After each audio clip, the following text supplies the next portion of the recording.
बहुत समय पहले एक राजा था जो खुद के बारे में सोचता था कि वह बहुत ही नेक सोच, दयालु स्वभाव और दरियादिली है।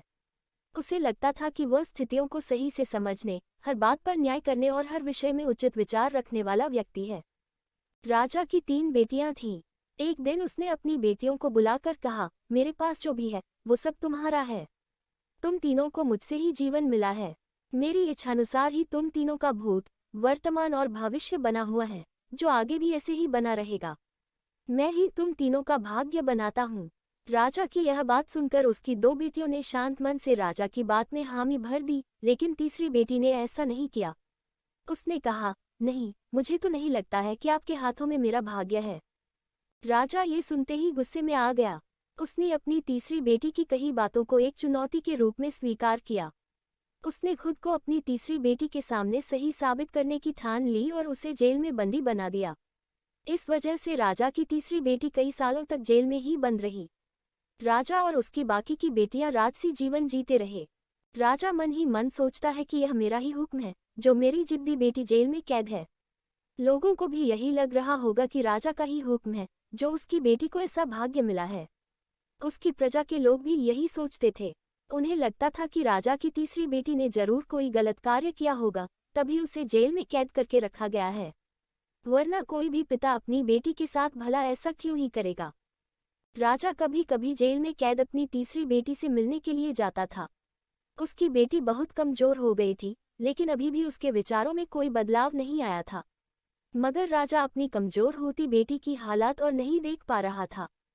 एक दिन उसने अपनी तीसरी बेटी से कहा, इस तरह से तुम्हारा जिद करना मुझे बहुत गुस्सा दिलाता है। अगर तुम इसी तरह मेरी आंखों के सामने रही तो गुस्से में मैं न जाने क्या कर बैठूंगा। मैं तुम्हें मौत की सजा भी दे सकता है, लेकिन मैं एक अच्छे दिल का हूँ, इसलिए मैंने सोचा है कि तुम अब मेरे राज्य के पास के ही एक जंगल वाली जमीन पर जानवरों के साथ रहोगी। राजा ने आगे कहा, उस जंगल में सिर्फ उन्हीं लोगों को रखा जाता है जो मेरे आदेश का पालन नहीं करते।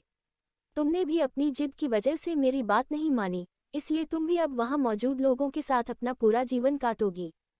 इसके बाद तीसरी बेटी को उस जंगल की जमीन पर रहने के लिए भेज दिया गया। वहां वह फल और सब्जियां खाने और एक गुफा में रहने लगी।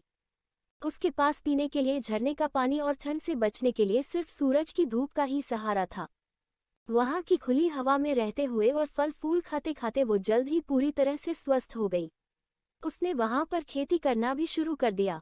गुफा को उसने घर की तरह सजा लिया था और खुशी खुशी वहीं रहती थी। एक दिन वहां पर एक भटकता हुआ राहगीर आ पहुंचा। उसे देखते ही देखते राजा की तीसरी बेटी से प्रेम हो गया और दोनों खुशी खुशी वहीं रहने लगे। उस जंगल में उन दोनों के अलावा और भी कई लोग रहते थे, जिनकी मदद से उन्होंने उस जंगल को एक शहर के रूप में बदल दिया। कुछ ही सालों में राजा की तीसरी बेटी और वो राहगीर उस शहर के राजा रानी बन गए। अब उनके शहर की चर्चा दूर दूर तक होने लगी। जैसे ही इसकी जानकारी राजा को मिली, वह उस जंगल में सब कुछ देखने के लिए पहुंच गया। जब उसने वहां की राजगद्दी पर अपनी बेटी को बैठे देखा और साथ में एक खूबसूरत युवक को, तो उसके होश उड़ गए। राजा की बेटी ने अपने महल में अपने पिता का पूरे सम्मान के साथ स्वागत किया। उसने अपने पिता से उसके बुरे बर्ताव व फैसल के लिए कुछ भी नहीं कहा।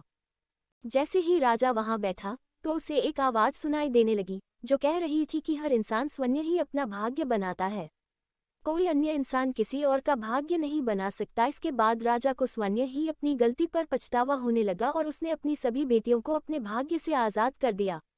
उसने अपनी तीनों बेटियों से कहा, भले ही तुम तीनों का भाग्य मेरे हाथों में है, लेकिन हर व्यक्ति खुद ही परिस्थितियों के अनुसार अपना भाग्य अच्छा व बुरा बना सकता है। कहानी से सीख। राजा और उसकी 3 बेटियों की कहानी हमें ये सीख देती है कि कोई भी व्यक्ति किसी का भाग्य बना या बिगाड़ नहीं सकता।